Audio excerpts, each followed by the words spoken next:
Matthew chapter 6 verse 13. Pwede tayong tumayo, basahin lang natin ang isang talata. Then we will pray. At sama lang natin sa panalangin yung mga ilang bagay na binanggit ko. Then we will have our lesson or message tonight. Okay, basahin natin ang sabay-sabay yung Matthew chapter 6 verse 13. Ready, go? And lead us not into temptation, but deliver us from evil.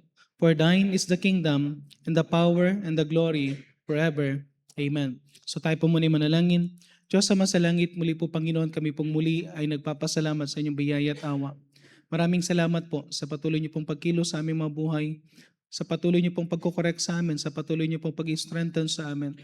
At ganoon din po Panginoon sa desire namin Panginoon na mapanatili Panginoon ang prayer life ng bawat isa sa amin na kami po ay lumago, hindi lang po maging ningas kugon. Bagkos kami po Panginoon ay lalo po Panginoon magkaroon ng time for prayer. Tulungan niyo po Panginoon ang bawat mananampalataya na ma-challenge kami Panginoon, especially for the need, maraming mga needs na kinakaharap po namin Panginoon at mga maraming challenges. And this is the perfect time din po Panginoon na kami po Panginoon ay lalong dumulog sa inyo sa panalangin at even during the plenty, tulungan niyo rin kami Panginoon na hindi kami makalimot. Lord God, nais lang din po namin idulog sa inyo patuloy ang aming mga kapatiran Panginoon sa Doha, Qatar. Tulungan niyo po sila Panginoon sa panalangin Panginoon ni Pastor Johnny Linar Baez. Tulungan niyo po Panginoon yung mga kapatiran namin doon na naapektuhan ng cutting cost Panginoon ng kanilang mga company or cost cutting ng kanilang mga company Panginoon. And I pray na tulungan niyo po sila Panginoon na makarecover Panginoon yung mga nawalan ng mga trabaho na makahanap. Tulungan niyo sila Panginoon na kahit na medyo maging tight ang kanilang mga salary Panginoon, tulungan niyo po sila na magtiwala sa inyo Panginoon. Dalayan ko po Panginoon that they will survive yung times na ito Panginoon na medyo nagkakaroon Panginoon ng higpit ng budget. Tulungan niyo sila Panginoon na maging matapat pa rin po Panginoon. I-bless niyo pa rin po sila Panginoon na maibigay nila Panginoon ang kanilang magtiwala sila sa inyo Panginoon to honor you still in their tithes and offering kahit na sa tindi Panginoon ng mga nararanasan nila. I pray din po Panginoon na kayo rin po ang kumilos doon sa mga napauwi Panginoon na nawalan ng trabaho. Pray na tulungan niyo po sila Panginoon na may strengthen ang kanilang faith even during this time na meron pong hardship na nararanasan nila. Ganon din po Panginoon sa mga iba naming kapatiran, mga churches o mga mission work sa Middle East. Dalayan ko po na patuloy kayo rin po Panginoon ng patuloy na kumilos po Panginoon. At dinadalayan ko rin po kay Pastor Jeremy Ferguson, tulungan niyo po sa Panginoon sa kanyang hearing. Tulungan niyo po Panginoon ng aming kaibigan Pastor. We pray for him Panginoon na doon din sa church. Masyado na pong affected ang church for several months na po na halos mag-iisang taon na po Panginoon na siya ay nasa piitan na walang kasalanan Panginoon na napatunayan. At Lord God, tulungan niyo po siya Panginoon na malagpasan niya po yung pagsubok na ito. Tulungan niyo rin po siya Panginoon at bigyan ng wisdom ang mga kumikilos na mga attorney para siya po Panginoon ay patulungan at makalagpas po Panginoon sa problema ito Panginoon. Nadalahin ko po na patuloy niyo po siyang i-revive, strengthen Panginoon. At ganoon din po yung gawain po nila. At ganoon din po especially ang kanyang family, ang kanyang wife at ang kanyang anak. Lord, dalahin ko po Panginoon na patuloy kayo pong kumilos sa kanya at nawa Panginoon matanggal na po yung mga charges at ganoon din po Panginoon na mabigyan siya ng opportunity na makapag-bail. At nais din po namin patuloy na idulog sa inyo si Ma'am Kisia. Tulungan niyo po siya Panginoon sa gagawin na medical procedure sa kanya. I pray na magamot Panginoon ang cause kung bakit siya Panginoon nagkakaroon ng bleeding at tulungan niyo po siya na makarecover Panginoon sa kanyang karamdaman. Sa lahat mga panalangin kanina rin Panginoon, I know na nang naidulog ito Panginoon ng bawat mananampalataya, we know Panginoon na kayo po Panginoon na nakikinig po sa amin at nais po namin ipagkatiwala sa inyong lahat. Samahan niyo rin po kami Panginoon as we study your word. Tulungan niyo po kami sa mga temptation na i-adyan niyo po kami Panginoon, iiwas niyo kami sa kasamaan. At tulungan niyo po kami Panginoon na makapamuhay kami na may kabanalan. Samahan niyo po ako ng inyong banal Espiritu na siya pong magkukonvict sa bawat isa po sa amin at kayo pong magbigay sa akin ng mga tamang salita. In Jesus I pray. Amen. Pwede na po tayo maupo? Okay, so ang prayer ko, isang bagay na pinagpipray ko is, dito yung anong gagawin natin, paano natin mamimaintain ang prayer. Okay? At I pray na kayo din personally, no, wag tayo maging ningas kugon. Once you enjoy prayer, nakikita niyo yung mga answered prayer, sige lang, no? At magano na kayo, no? At maganda may diary kayo ng mga answered prayer so that you will be encouraged kung paano nag-work ang Panginoon in prayers na ginagawa natin. At naalala ninyo yung last time we have three emphasis in our prayer. Okay, three emphasis na ginagawa natin as a part ng ating tawag dito. Parang ayoko yung background na ano Brad, yung ahas diyan sa harapan ano. Kasi lead us natin to temptation. Gawin nyo na lang very, very ano, yung ano na lang, yung plain. Okay? So three emphasis natin sa prayer is tatlo yan. Number one is, Lord, teach us to pray. Luke chapter 11 verse 1. Okay? At na-preach ko yan last March 22. Then Lord, ngayon, yung pangalawa is, Lord, lead us natin to temptation. Matthew chapter 6 verse 13. At yung pangatlo, Lord, I will not let thee go except thou bless me. Okay? I will not let thee go except thou bless me. Pag-pray natin, no, doon sa may last time, yung Lord teach us to pray, pwede mong sabihin sa Holy Spirit, no? Doon sa points ko, paalala ko lang yung points ko last March 22, yung Lord teach us to pray. Lord teach us what to pray, no? I-ask mong Holy Spirit, Lord, teach us what to pray. Turuan mo ako kung ano yung dapat yung ipag-pray because sabi nga, hindi natin alam talaga kung ano yung mga dapat natin panalangin. Sometimes we just ask for something visible, something na kailangan natin, pero hindi natin nakita yung tunay na kailangan natin. Pangalawa is teach us how to pray. Paano tayo mag-pray ng may paggalang sa Panginoon? Okay? Mag-pray tayo na tayo ay nagpipray na yung may paggalang. Hindi tayo pwede mag-pray na nakahiga. Amen? Okay? Sanayin pa rin natin. Mas maganda pa rin mag-pray tayo na kneel down. O kaya nakaupo kayo kung hindi nyo kaya mag-kneel down na merong respeto sa Panginoon. Third is teach me to concentrate in prayer. Kasi pag nagpipray tayo, lahat naalala natin. No? Nadidisturb tayo, nadidistract tayo kasi kung kailan tayo nagpipray, biglang nagre-ring yung cellphone. Kung kailan ka nagpipray, biglang maalala mo yung nakalimutan mo. Pag nagpipray ka, naalala mo yung mga things na... So, pag-pray natin na makapag-concentrate tayo. Okay? Ganun din dito sa church kapag tayo nakikinig ng salita ng Diyos. Kaya make sure na yung mga cellphone naka-silent mode, naka-turn off yan, at lalong-lalo na, no? Hindi lang naka-silent na naglalaro ka, maganda, nakapatay. At nakikinig ka sa preaching. Amen? Okay? Number 4 is teach me to enjoy. Teach me the joy in prayer. Na kahit na ikaw ay nagpipray during the time na talagang very ano yan is magpipray pa rin tayo ng may kagalakan. And last April 9, nagkaroon tayo ng prayer. Emphasis, ang pinaka-team natin is bless me indeed. Now, ngayong gabi, kunin ko yung point number 2, Lord, lead us not into temptation. Sino sa inyo nagpipray kayo na yung bang ako personally nakakatakot na mahulog sa kamay ng Panginoon. Ayoko mawala yung blessing of answered prayer. Ayoko mawala yung privilege na pag nagpipray ka, nakikita mo yung ginagawa ng Panginoon. Amen? Kasi once na tayo bumagsak and sometimes hindi natin nababantayan ito, sometimes kapag magandang lahat ang nangyayari, mas mag-ingat tayo. Sabi nga ni Pastor Kabahar, mas lalo kang mag-pray kapag maraming blessing. Amen? Kasi alam nyo, kapag maraming blessing, maraming material things, mag-ingat tayo because hindi natin alam, baka susunod na dyan yung temptation. Kaya maganda yung sabi niya pag may marami kang humingi siya ng tawad kapag may mga problema dumarating sa buhay niya. At the same time, humingi rin siya ng tawad kapag maraming blessing. Baka ang nangyayari is hindi niya alam na baka nagiging part na ng temptation yan or something na may nire-reveal din ng Panginoon. So maging maingat lang tayo. So lead us not into temptation. Sino sa iyo, honestly, nagpipray kayo? Huwag nyo na itaas ang kamay. Sarili nyo na lang, sagutin nyo na lang, no? Pinagpipray mo na, Lord, huwag mo akong hayaan na mahulog sa kasalanan. Okay? Dahil sabi ko nga, kung titingnan nyo, tingnan natin, yung sin is the greatest hindrance in our prayer. Once na meron tayong kasalanan, ang hirap mag-pray kapag meron tayong kasalanang inaalagaan. Psalm 66 verse 18. Patuloy na lang natin itong inano palagi, no? Psalm 66 verse 18, if I regard iniquity in my heart, the Lord will not hear me. Okay? Kapag meron tayong inaalagaan kasalanan, kapag may kasalanan na patuloy natin ginagawa sa buhay natin, ang hirap mag-pray. Why? Kasi hindi rin, alam mo rin sa sarili mo, alam mo rin, hindi ka pakikinggan ng Diyos.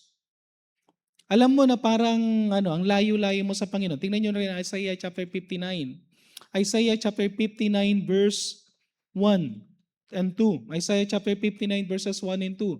Ang sabi ng Bible, behold, the Lord's hand is not shortened. Hindi umikli ang kamay ng Diyos that He cannot save, neither His ear heavy that He cannot hear. Kaya kung minsan inisip natin, Lord, bakit ganun? Parang yung kamay mo, hindi ako maabot. Lord, bakit ganun? Parang hindi mo ako marinig. Sabi sa Isaiah, hindi dahil umikli ang kamay ng Panginoon o hindi dahil masyadong heavy ng kanyang ear na hindi makarinig, kundi sabi sa verse 2, tingnan niyo yung pinaka-reason, but your iniquities have separated between you and your God, and your sins have hid His face from you that He will not hear. Amen? Anong reason bakit para bang hindi tayo maabot ng Panginoon? Bakit hindi makapag-work ang kamay ng Panginoon sa buhay natin? Bakit hindi marinig ang ating tinig, ang ating mga panalangin? Because our iniquity separated us from our God. Alam niyo, kapag ang kasalanan natin is hindi natin yan, honestly, ang hirap mamuhay ng para bang nagsusurvive ka na humihingi ka na lang ng awa ng Diyos. Amen? Sino sa inyo gusto nyo mag-pray kayo na hindi yung awa ang umiiral sa iyo, hindi yung awa ng Diyos kundi yung biyaya tapos yung favor ng Panginoon? Di ba mas maganda yung biyaya at favor ng Panginoon, hindi lang dahil naawa sa iyo ang Panginoon? Amen? So maganda na pag-pray natin ito, no? Lord, lead us not into temptation. May tatlong bagay ako na pag-pray natin ito, no? First, Lord, Thou knowest my weaknesses. Lord, Thou knowest my weaknesses. Ipag-pray mo to, Lord, alam mo ang weakness ko. Alam mo kung saan ako bumabagsak madalas. Magandang ipag-pray mo, Lord, wag mo na akong hayaan na mailagay ako sa punto na alam mo naman babagsak ako. Yung bang pinagpipray mo palagi, Lord, alam mo yung weakness ko. Tulungan mo ako dito sa weakness ko na to. Yung area kung saan ako madalas babagsak. Yung bang kabisado na ng diablo kung saan kanya titirahin. Bakit? Dahil kahit nakatalikod siya, kaya kanyang matira doon. Bagsak ka ulit dahil yun ang pinaka-weakness mo. Okay? May mga weaknesses. Ang bawat isa sa atin may weaknesses. And God knows, kaya maganda rito na sabi mo, Lord, Thou knowest my weaknesses. Parang yung sinasabi mo sa Panginoon, Lord, alam mo yung weakness ko. Sometimes hindi mo personally alam, pero sabihin mo sa Panginoon, Lord, i-reveal mo yung weakness ko, then tulungan mo ako dun sa weakness ko para hindi ako bumagsak palagi sa bagay na yan. Okay? Sa Psalms 103 verse 14, tingnan niyo pang Psalms 103 verse 14. Psalms 103 verse 14. For He knoweth our frame, and He remembereth that we are dust. Ang sabi sa Bible, for He knoweth our frame. Alam mo yung kabuuan ng pagkatao mo, alam niya ng Diyos. Alam ng Diyos that He remembered that we are from the dust. So ibig sabihin, alam ng Diyos kung ano ang lahat ng bagay sa atin. Alam ng Diyos kung ano yung kahinaan mo. Alam niya kung saan ka bumabagsak, alam niya kung saan ka nadidiscourage. Kabisado ng Panginoon. Amen? Hebrews chapter 4 verse 13. Another thing na makikita natin dito, there's nothing secret in the eyes of God.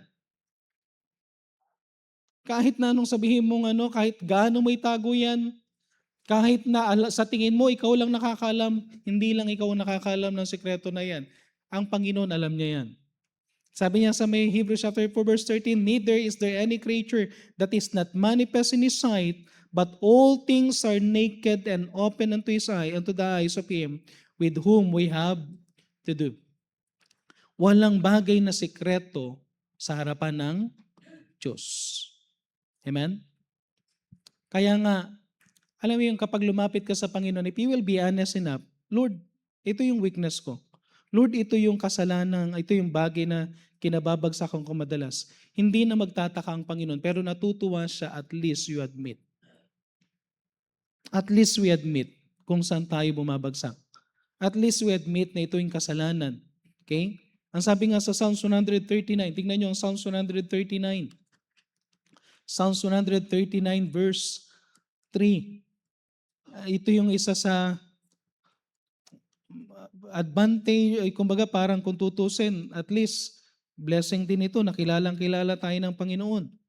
Psalms 139 verse 3. Pero ganun din sa kasalanan natin. Sabi dito, thou compasses my path and my lying down. So yung word na sinabi dito thou art acquainted with all my ways. Alam mo yung words na sinabi na thou art acquainted with all my ways? Lord, kabisado mo na ako. Amen? Okay? Alam na alam niya ugali mo, alam na alam niya tumatakbo sa isipan mo, alam na alam niya kung anong gagawin mo sa mga susunod na araw. He knows our ways. He is acquainted with our ways. Kaya nga maganda, Lord, kilala mo naman ako. Sino sa inyo nag-pray kayo one time na, Lord, wag mo na lang ako ilagay sa sitwasyon na to dahil kung malalagay ako sa sitwasyon, di ba maganda maging open ka sa Panginoon. Lord, hindi ko matatanggihan kapag sinabi sa akin to. Pwede bang wag mo na lang ako ilagay sa punto na sasabihin sa akin to? Okay? Alam niyo yung iaas mo ang Panginoon na, Lord, ayaw ko magkasala sa iyo. Kaya nga yung psalmist, yung sinabi ng psalmist na, Lord, wag mo akong masyadong i-bless ng material things, baka makalimutan kita kapag marami na akong blessing. Wag mo rin akong hayaan na magkaroon ng masyadong paghihirap na baka makagawa ko ng isang bagay na ikakasira ng pangalan mo. Naging honest yung psalmist na sinasabi niya, Lord, thou knowest my life. Alam mo kung anong hangganan. Magandang prayer yung Lord. Kung i-bless mo ako, Lord, yung hanggang kaya ko lang na i-handle, na hindi ako magiging masama. Lord, kung bibigyan mo ako ng ganito, Lord, yung kaya ko lang na hindi ako mapapariwara. Yung bang gusto ko lang, Panginoon, yung kaya kong na ikaw lang yung magkakaroon ako ng mas time sa'yo. Huwag niyo akong hayaan na mapunta sa situation na ganito because God knows everything about us. Maraming temptation na problema natin. First temptation is temptation of money. Okay? Sino sa inyo hindi natitempt sa pera? Ang hirap kapag pera pinag-uusapan eh. Okay? Matitempt tayo sa money. Kaya nga sabi dito sa 1 Timothy chapter 6 verse 9 and 10, but they that will be rich fall into temptation. Mag-ingat tayo. Walang masama na pagyamanin, pero dapat kaya nating hawakan because sabi dito yung maging rich ka will fall into temptation and snare and into many foolish and hurtful lusts. Nung wala ka namang pera, wala kang maisip na gawing kalukuhan. Pero na may pera na, nakuha nyo? Okay? Halimbawa, dati wala ka namang pambili ng soft drinks, kaya magano ka lang sa tubig. Pero nang yung may pera ka na, kahit na bawal sa yung soft drinks, bili ka ng bili. Dati wala kang pakialam dun sa alak na na nakikita mo na inaamoy-amoy pa kung paano tapos later on, nagkaroon ka ng pera, try ko nga. So buti pang hindi ka nagkaroon para hindi ka na uminom ng alak. Amen? Kaya sometimes kung maging dito yung foolish and hurtful lust which drawn men into destruction and perdition. Tapos sabi niya sa verse 10, for the love of money is the root of all evil. Okay? So, pag-pray natin, Lord, di ba maganda yung pag-pray mo, Lord, thou knowest kung gaano ako kagahaman sa pera, kung gaano ako turuan mo ako mag-handle ng pera na tama. Amen? Yung bang, wala namang masama na i-bless tayo ng Panginoon, pero sabihin mo, Lord, tulungan mo ako maghawak ng tama. Lord, help me to honor you with my tithes and offering. Help me na kapag nagkaroon ako ng pera, ang nasa isipan ko, yung tama lang nabilin, yung karapat dapat lang nabilin, hindi yung makakasama sa akin. Amen? At gano'n din sa anak ko at sa family ko. So, magiging careful ka sa lahat ng bagay na ginagawa mo. Another thing is the temptation of the lust. Temptation of the lust. Matthew chapter 5 verse 28. At mag-ingat tayo dito. Maraming mga bumabagsak dito. But I say unto you that whosoever looketh on a woman, hindi lang ito para sa lalaki, ha? Okay? To lust after her hath committed adultery with her already in his heart. Listen, ang adultery at fornication hindi lang nagagawa physically, kundi nangyayari din sa mentally. Pwede ka magkasala ng fornication and adultery sa pamagitan ng cellphone. Alam nyo, kapag weakness nyo yan, yung manood ng mga malalaswa at ano kayo, ipag-pray mo sa Panginoon, Lord, alam mo yung weakness ko. Ipag-pray mo na to say no. Alam mo yung weakness, Lord, alam mo yung weakness ko na tawag dito yung, and sabihin ko sa inyo to, no, hindi totoo na kasalanan kapag hindi wala ka pang asawa, tapos kapag may asawa ka hindi na kasalanan, kasalanan pa rin. Amen? Why? Wala kang ibilang isang asawa, wala ka ng ibang dapat tignan kundi ang asawa mo. Amen? At huwag niyong hayaan yan. Kasi once na nagkaroon kayo ng nito, paulit-ulit yan, at gagawin niyang addiction sa buhay mo, at sasabihin ko sa inyo, mababagsakin niya kanya palagi. Just imagine. Kapag ito nilagay mo sa isipan mo, alam niyo, kahit saan ka pumunta, kahit nasa loob ka ng church, kahit na nagpe-pray ka, kahit nagbabasa ka ng Bible, pwede mag-pop up yung mga pinanood mo. At wala kang pipiliing oras. At makatingin ka, nagkakaroon ka na ng ibang sa tingin mo sa bawat tao dahil sa last na yan. So, kailangan mo ipag-pray, Lord, don't always kung meron akong problem sa bagay na to. And by the way, iba-iba tayo ng mga problem pero meron tayong kinababagsakan. God knows our weaknesses.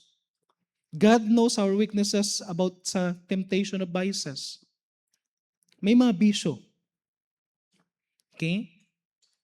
Ano yung mga bisyo na makikita natin dito? Yung wine, sabi dito, Proverbs chapter 20 verse 1, wine is a mocker, strong drink is raging, and whosoever is deceived thereby is not wise. Okay? Kayo, sa mga tao na hindi pa nakakainom ng alak, huwag nyo nang subukan. Okay? Para doon sa nakainom na, huwag nyo nang balikan. Amen? Amen? Huwag yung sasabihin, Pastor, ano lang naman pampatulog lang. Madali lang makatulog. Pasuntok ka lang sa joke. Makakatulog ka sa magbasa ka na marami ka na lang pwedeng gawin na wag lang yung sasabihin mo lang na pa-shot lang. Every sin nagsisimula sa maliit. Amen? Okay? Pastor, meron bang nakasulat patungkol sa smoking? 1 Corinthians chapter 6 verse 19. What? Know ye not that your body is the temple of the Holy Ghost which is in you, which ye have of God, and ye are not of your own? Alam nyo ba na ang body natin is templo ng Diyos at gusto ng Diyos ingatan natin ang templo na yan? Amen? Amen? Okay, so yung vaping, smoking, sana yung mga may bisyo ng may bisyo ng smoking sa vaping, punta kayo one time sa Hong Kong para kasi pag nahuli ka sa Hong Kong, kahit sang lugar, ang penalty magkano? 5,000 Hong Kong dollar, no? Kaya sa plane pa lang sinasabi na nasasabihin pagbaba ng Hong Kong talagang sasabihin na isa sa yan. Sana ganun din dito, Amen? Okay? Pero ano bang gustong-gusto nila doon sa Tanungin niyo sila. Sa totoo lang, hindi naman maganda yung amoy. Sa totoo lang, hindi maganda yung lasa. Yung bang pride lang ba na nakakalalaki daw kapag kakalalaki, nakakasosyal ba? Lalong-lalo na kapag ang galing mong bumilog-bilog pa, Kalokohan lang yun. Okay? Sinisira mo yung templo ng Diyos. Amen? Okay? Temptation of wrong habits. Okay? Temptation of wrong habits. Temptation ng mga wrong, isama mo na dyan yung mga gustong-gusto mong gawin, no? Yung habits nga, no? 1 Corinthians chapter 6 verse 12, all things are lawful unto me, but all things are not expedient. All things are lawful for me, but I will not be brought under the power of any. Alam na alam mo kung saan ka bumabagsak. Listen, isama mo na dyan yung computer games. Okay? Games sa mga alam nyo, kung nakikita mo na ang ginagawa mo is wala ka ng time kundi pabalik-balik mo na yan, then tanggalin mo yung games na yan. Do not be brought under the power of any. Amen? May mga iba sa atin, hindi tayo nagpipray, hindi tayo alam nyo kung bakit? Wala tayong maraming time, especially sa soul winning, wala tayong time na gawin ng isang bagay. Hindi dahil busy ka, pagod ka dahil marami kang bad habits. Amen? Alam nyo, tanggalin natin yan kasi nauso dati, nung panahon, nung teacher ako sa Grace, nauso yung yung dati yung nagtatanim sila, yung yung game sa dati na yung nagtatanim sila, ang dami nilang crops. Oo, yung kabisang-kabisado. Oh. Yung bang magyayabangan sila, ang dami ko ng ang dami kong farm na ganito, ang dami ko na napatayo. Saan? Doon sa game. Hindi totoo. Alam niyo yun, para bang kasinungalingan lang na para bang iniisip natin na ang yama-yama mo sa game. Pero sa totoo lang, wala kang kayamanan.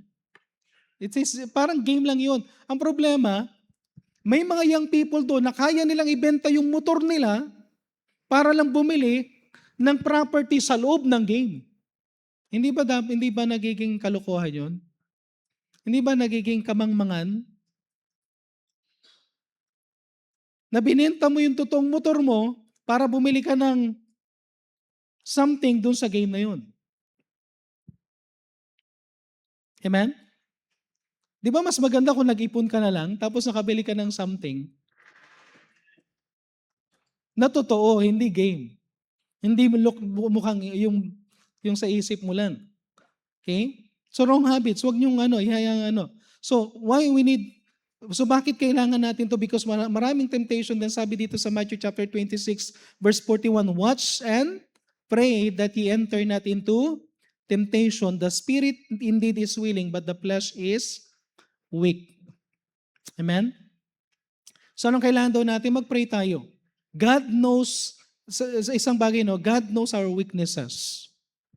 God knows our weaknesses. Kaya nung sinabi ng Panginoon na watch and pray, anong ibig sabihin ng Panginoon? Alam ng Panginoon, babagsak tayo. 1 Corinthians chapter 10 verse 12. Tingnan yung sinabi sa 1 Corinthians chapter 10 verse 12. Wherefore let him that thinketh he standeth take heed lest he fall. Huwag mo sabihin, spiritual ka ngayon, kung hindi ka magpipray, kung hindi ka magano sa Panginoon, then babagsak ka. Kaya nga sabi sa Bible, si Apostle Paul, sinabi niya, my grace, yung sinabi ng Panginoon, my grace is sufficient for thee, my strength is made weakness in, sabi na, for my strength is made perfect in weakness. Ang strength ng Panginoon dapat ang ipag-pray natin, Lord, help me na wag bumagsak sa bagay na to. Okay? Help me na wag bumagsak sa bagay na to. Marami ng taong napabagsak dahil sa mga temptation. Sabi ko nga, huwag mong sabihin, o tukso, layuan mo ako. Dapat sabihin mo, o Kristiyano, lumayo ka sa tukso. Dahil hindi lalayo sa iyong tukso. Palapit yan ang palapit. Ikaw ang tatakbo. Amen? Pangalawa, Lord, thou knowest my pride. Okay, Lord, thou knowest my pride. Proverbs chapter 16 verse 18. One of the thing na problema natin sa panalangin because of our pride. Hindi lang sa mga weaknesses natin, pride goeth before destruction and haughty spirit before a fall. Sometimes ang problem natin is pride. Sabi nga kung iano natin, just as humility cannot be claimed, pride is hard to admit. Di ba pagka sino sa inyo masasabi nyo, ako humble ako. Di ba? Hindi mo pwede maklaim na humble ka eh. Kasi pag claim mo na humble ka, hindi ka na humble. Amen? Pero ang problema, yung pride, kung gaano kahirap na sabihin na humble ka na ano dahil hindi mo pwedeng i-admit na ikaw ay humble, ganun din, ang napakahirap sabihin o aminin na tayo ay merong pride. Amen? Okay? Yung pride ba na akala mo ikaw ng pinakamagaling, ikaw yung dapat masunod, ikaw yung lahat na ano dahil, at alam mo, kayang-kaya mo lang. That is pride. Ang pinaka-wise na person, even during victory, nakaluhod. Hindi magmamayabang sa Panginoon. The more na kailangan mo ng prayer. Alam nyo kayong mga may mga nagsisimula pa lang ng business o kay may mga gusto kayo ma-attain sa buhay ninyo. You need to pray at i-claim sa Panginoon ang strength na kailangan mo because you cannot make it alone. Kailangan mo ang Diyos. Luke chapter 16 verse 15. Meron lang akong gusto i-emphasize dito yung bandang dulo. Ang sabi niya dito, and he said unto them, ye are they which justify yourselves before men, but God knoweth your hearts. For that which is highly esteemed among men is abomination in the sight of God. Which is highly esteemed among men. Alam mo yung pinagmamalaki natin? Yung mga bagay na sinasabi natin sa harapan ng Panginoon, that is abomination. It means anumang klase ng kayabangan sa harapan ng Diyos, abomination. Once na naging mayabang tayo, ang hirap mag-deal sa atin ng Panginoon. Kasi yung pride, it will deceive our hearts. Obadiah chapter 1 verse 3. Obadiah chapter 1 verse 3, the pride of thine heart hath deceived thee. The pride of thine heart hath deceived thee. Yung pride natin ang nagdi-deceive sa atin. Na para bang hindi na natin nakikita na meron tayong kayabangan. Pero kung kailangan mo talaga, alam nyo, kailangan talaga natin na maglalo tayong magpakababa sa Panginoon because we really need God. Huwag mong sabihin kaya mo na. Sometimes nga kuminsan, kung kailan sinasabi mo, oh, okay na ako, prayerful na ako, dapat lalo ka mag-pray. Honestly speaking, sino sa inyo magmula nung nag-pray, later on ang daming testing, ang daming na para bang ang hirap mag-pray. Amen? Ang sasabihin mo, Lord, kailangan ko talagang mag-spend ng time. Kailangan ko kung maaaring gumising na maaga. Tapos, mararamdaman mo yung sarili mo na para ka nauupod na kandila pag hindi ka talaga nag-pray sa Panginoon. Amen? Okay lang ba kayo? Okay? So, tanggalin natin yung pride. Philippians chapter 2 verse 3, sabi dito, let nothing be done through strife and vainglory, but in lowliness of mind, let it esteem other better than themselves. Huwag tayo maging mayabang. Kasi once na natin, alam niyo yung sinasabi yan, yung once na nawala yung mayroon tayong kayabangan, tingin na natin mas better tayo sa atin, sa ibang tao. Pero ang lowliness, i-esteem mo na mas better ang ibang tao sa iyo. In other words, isang bagay na makikita din natin dito, you really need yung help ng others. You will ask for prayers. You will ask ng alam niyo yung, ang ganda na alam niyo para tayo ay magkaroon ng magandang prayer time, look for somebody na pwedeng mag-pray kayo together. Yung partner in prayer. Okay? Yung mag-ask ka. Okay? Meron akong, si Brother Rene Amores, nakakatuwa, businessman ito. Then, nagkwekwentuhan kami, then sabi niya, Pastor, meron akong dumating ako sa punto na sabi niya na, yung sa prayer life, na sabi niya, may mga tao siyang iniisa-isa sa panalangin. Iniisa-isa niya sa panalangin. At sabi niya, doon ginagawa niya daw yun, talagang makikita niya kasi one time may nagsabi sa kanya, pag pray mo ako, ganito, ganito. Tapos kuminsan pag narinig mo yung pag pray mo ako, maya-maya maririnig mo na returning, maraming salamat sa prayer mo. Pero sa loob-loob mo, hindi ko pa pinag-pray.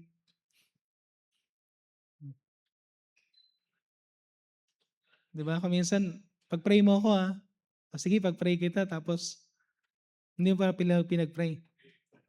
Kaya one time nung kausap ko si Pastor Mark Ibarra, sabi ko sa phone, pag-pray niyo yung ano namin, pag-pray niyo yung aming missions conference, pag-pray na yung dahil nag-ask siya ng nag-ask siya ng prayer. Then sabi niya, doon pa lang sa phone, sabi niya, Lord, nag-pray na siya. Lord, sabi niya, Pastor, napag-pray na kita. To be honest, sometimes hindi natin napag-pray yung mga taong nagsasabing, pray for me. At sometimes tayo din, dahil kuminsan ganun ang thinking natin, hindi naman hindi na tayo nag-ask ng, please pray for me. Si Apostle Paul, one of the greatest apostle. Ano sinabi ni Apostle Paul? Basahin nyo sa kanya mga pray for me. Pray for us. Okay? Kasi kailangan natin ng prayer. So, kapag hindi na tayo nagpe-pray because of pride, we cannot submit ourselves to the Lord. At isang problem natin dyan, sabi sa James chapter 4 verse 6. James chapter 4 verse 6, but He giveth more grace, wherefore He saith, God resisted the proud, but giveth grace to the humble. And sabi sa verse 7, submit yourselves therefore to God. Resist the devil and he will flee from you. Kailan papasok dito yung pagkilos ng Panginoon? Pag tinanggal natin yung pride, we will be able to submit to God. Then we could resist the devil. We could resist temptation. Once na nag-submit na tayo sa Panginoon. Kaya ang prayer talaga natin, alam yung pinaka-prayer talaga natin, Lord, break me. Break my pride. Okay? Sino sa inyo may pride? Taas ang kamay. Lahat tayo may pride. Pero pag pray natin, Lord, break me. Psalms 51 verse 17, sabi niya dito, the sacrifices of God are broken spirit. A broken and contrite heart, O God, thou wilt not despise. Psalms 25 verse 9, the meek will He guide in judgment, the meek will He teach His way. Kapag na-break na tayo at may humble tayo, ililid ng tao ng Diyos yung taong meek. Then last, okay pa ba? Lord, thou knowest my weaknesses. Pag-pray mo, Lord, huwag mo hayaang bumagsak dahil alam mo naman ang weakness ko. Lord, thou knowest my pride. Tanggalin mo yung pride. Third, Lord, thou knowest my struggle. Lord, thou knowest my struggle. Romans chapter 7, verse 18 to 19. Nasabi niya sa Romans chapter 7, verse 18 to 19, for I know that is in me. Basahin nga natin sabay-sabay.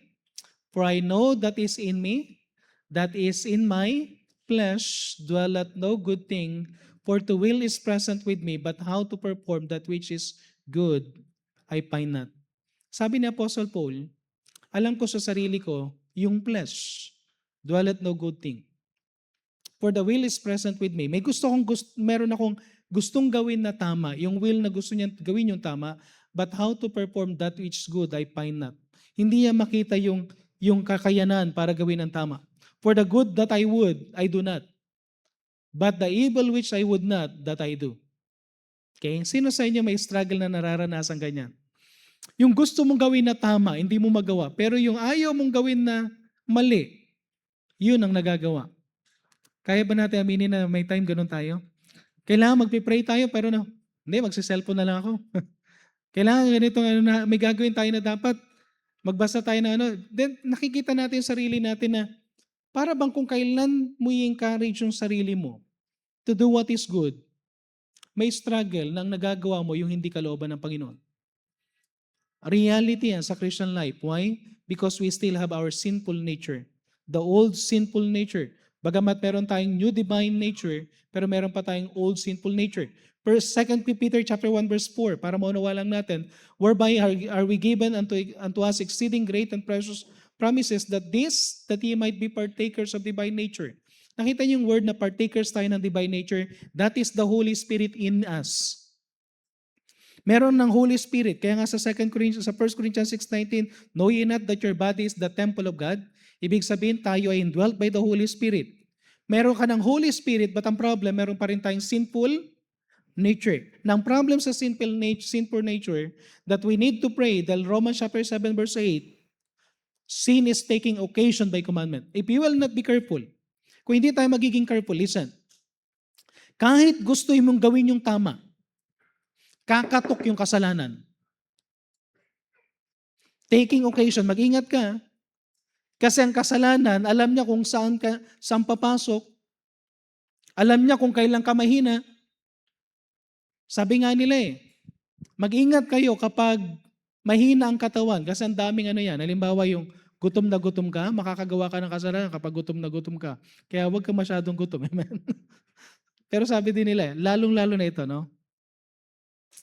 Ingat kayo kung hindi kayo natutulog ng maaga.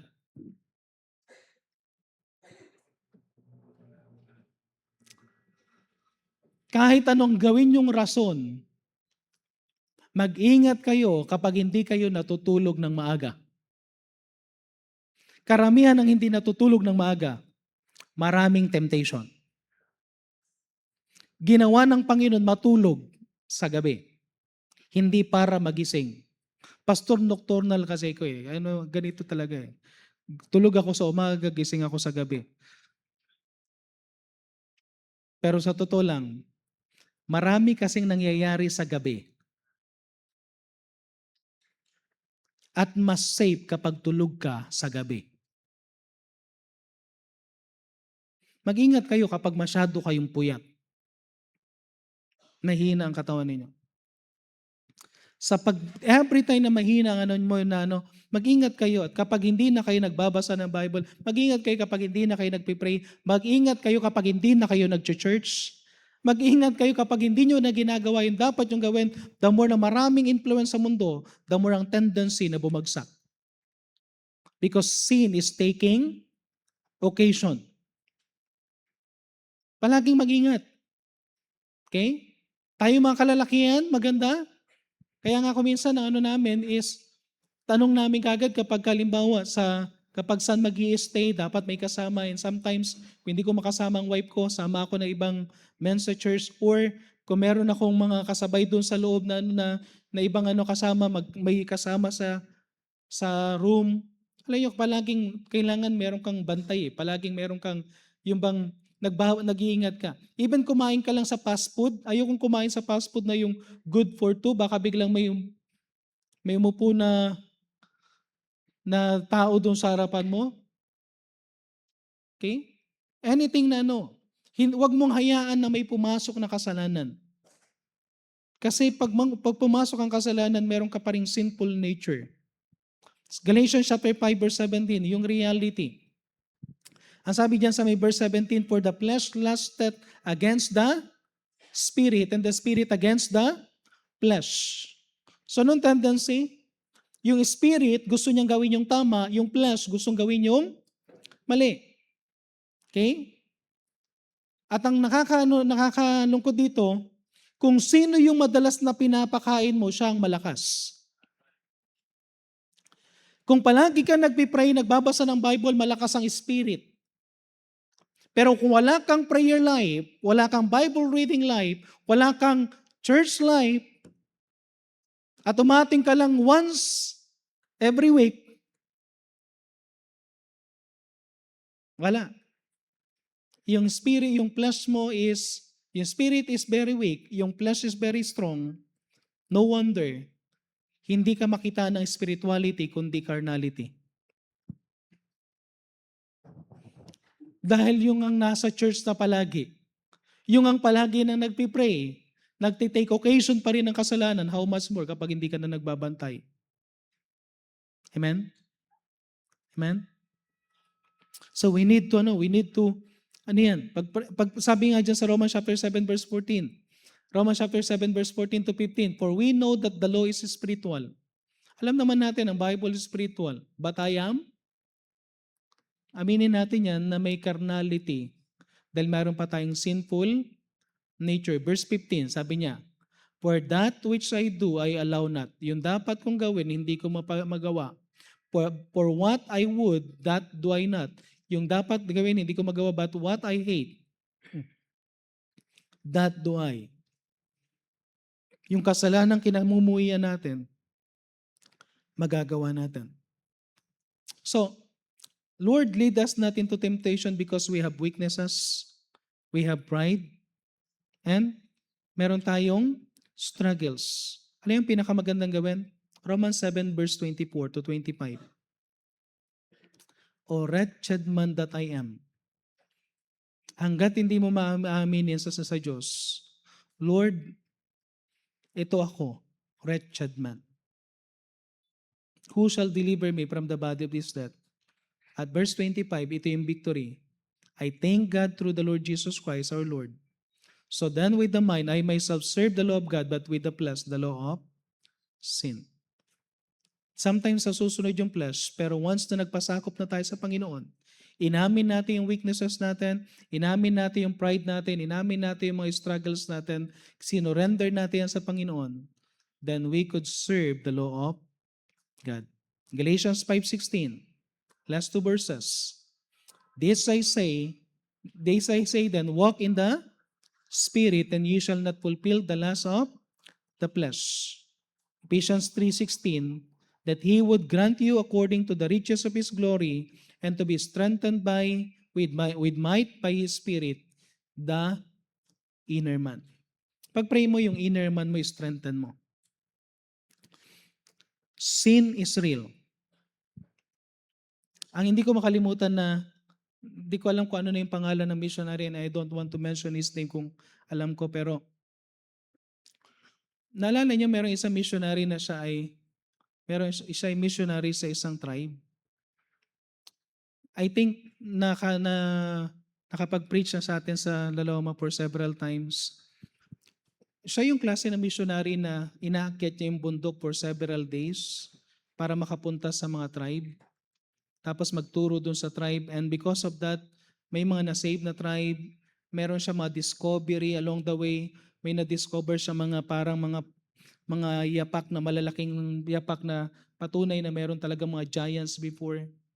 Things na mga nakunan niya na interested yung mga ibang magazine dun sa kanya mga discovery na yon.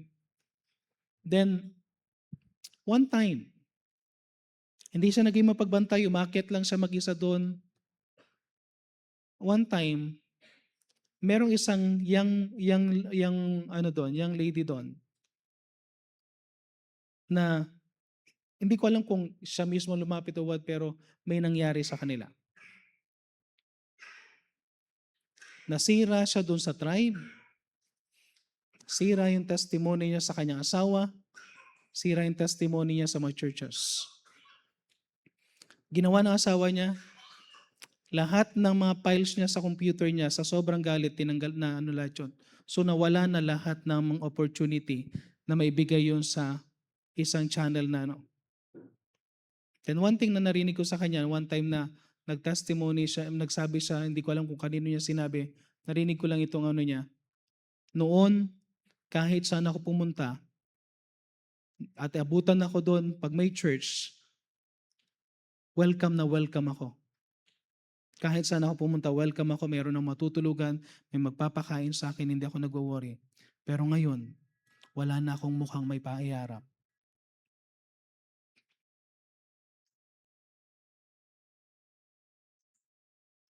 Because of just one night na nangyari.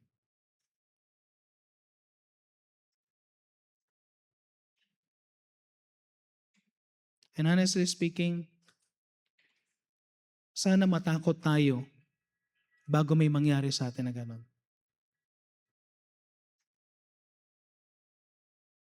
Kaya nga, isang bagay lang, pinag-uusapan namin ito ng mga ng mga kapastoran. If merong isang bagay na nagsisimula na mali ngayon sa buhay mo, at tinatapi ka na ng Panginoon at nire-review ka na ng Panginoon, hanggat hindi yan nire-reveal ng Panginoon sa tao. Ibig sabihin, binibigyan ka ng opportunity ng Panginoon to have a way of, yung makaalis ka na dyan, way of escape. Hingi mo na ng tawad habang maaga pa, habang hindi pa huli ang lahat.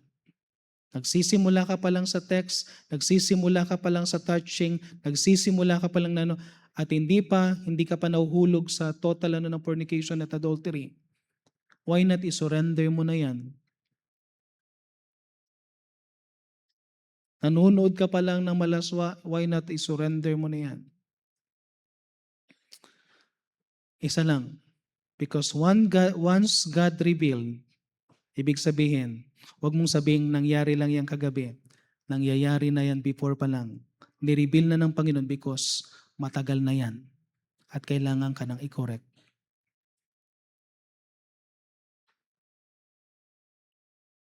Nakuha nyo? Let's pray na i-humble tayo ng Panginoon. Sana lang ito, no? Pag-pray nyo ito, lahat tayo may weaknesses. Lahat tayo may lust.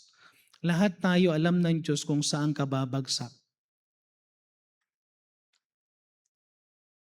Lord, lead us not into temptation, but deliver us from evil.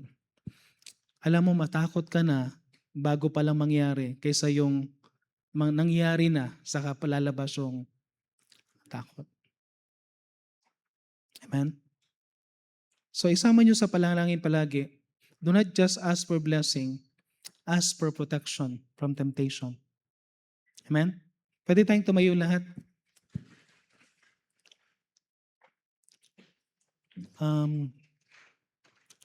Tag dito, lahat tayo hindi exempted. Pwede tayong bumagsak anytime. Kaya nga maganda yung prayer na yung Lord, bago ko magawa yung kasalanan na yan at masira ko yung pangalan mo, Lord, kunin mo na lang ako. Yung bang mamatay na lang bago masira yung pangalan. Yan ang isang mga bagay na nakakatakot. And honestly speaking, nakakalungkot maraming churches ngayon. May mga pastor na bumabagsak sa kasalanan. Patuloy pa rin. Anong nangyayari? Nakakalungkot dito. Pag nalagay pa rin nila sa posisyon ng mga ganito na ang tendency at hindi na correct yan, paulit-ulit na lang nilang gagawin kasi hindi naman sila. Pero mananagot din sila someday sa Panginoon. Pero mas maganda na yung pag-pray natin to. Huwag na nating hayaan na mahulog pa sa maling sa kasalanan. So kung merong mga wrong relationship, may mga then hindi ko lang sinasabi sa ating invitation na may masama tayong ginagawa, kundi ito yung sa invitation lang din natin. Lord, alam mo may weakness ako. Lord, alam mo kung saan ako babagsak. Ipag-pray mo. Let's pray for God na, Lord, ingatan mo ko na hindi babagsak sa weaknesses ko. Be strengthen mo ako sa bagay na. Tanggalin mo yung pride. Help me in my struggle. So habang tumutugtog ang ating pianist, hindi na natin patatagalin. If God spoke to our hearts, siguro pag-pray natin, Lord, ayokong mahulog sa kasalanan. And it may be now, pwede mong sabihin sa Panginoon, Lord, thank you dahil iniingatan mo ko. Lord, thank you dahil ginagabayan mo ko. Na habang maaga pa, nililid mo na ako sa tama, na hindi ko na to hayaan na magkasala pa ako sa iyo. Then let's ask God na, Lord, ingatan mo ko. Hindi ko alam kung anong weakness mo. It might be yung lust, it might be yung pride, it might be yung flesh. Kung ano yung struggle natin, pero i-ask mo lang sa Panginoon. Do not just pray this evening, kundi let it be your part ng prayer mo palagi. Lord, pag-pray mo yung tatlo, teach me to pray, lead me not into temptation. Lord, I will not let thee go unless thou bless me. Pero palagi mo ipapag-pray na, Lord, ingatan mo ko na huwag mahulog sa kasalanan. So tayo manalangin. Let's pray. Heavenly Father, maraming salamat pong muli sa binigay niyo po, Panginoon, na message and reminder for us na prayer namin, Panginoon, for us not to be led sa temptation. Lord, do not allow us, Panginoon, na bumagsak sa mga kasalanan. Thou knowest our hearts, Thou knowest our mind. You're acquainted with every ways na meron kami, Panginoon. So tulungan niyo po kami, Panginoon, kung may mga weaknesses kami, Panginoon. Don't know ang mga weaknesses namin, Panginoon, kung saan kami madalas bumabagsak. Don't know Panginoon, ang mga bagay na ginagawa namin na alam niyo po na at even kami, Panginoon, alam namin na ito po ay kasalanan na nagpapabagsak sa amin. Tulungan niyo po kami, Panginoon, na magkaroon ng victory. Tulungan niyo kami, Panginoon, na magkaroon ng inyong gabay, Panginoon. Tulungan niyo po kami na magawa namin ang inyong kalooban. Patuloy niyo po kaming ingatan at bigyan niyo po, Panginoon, kami ng kabanalan sa aming mga buhay. Tulungan niyo po kami, Panginoon, na magkaroon ng victory palagi, Panginoon. Lord God, patawarin niyo po kami kung may mga pagkakasala at maraming salamat po sa correction. Maraming salamat sa pagtatapik niyo po, Panginoon, para may correct kami as soon as possible.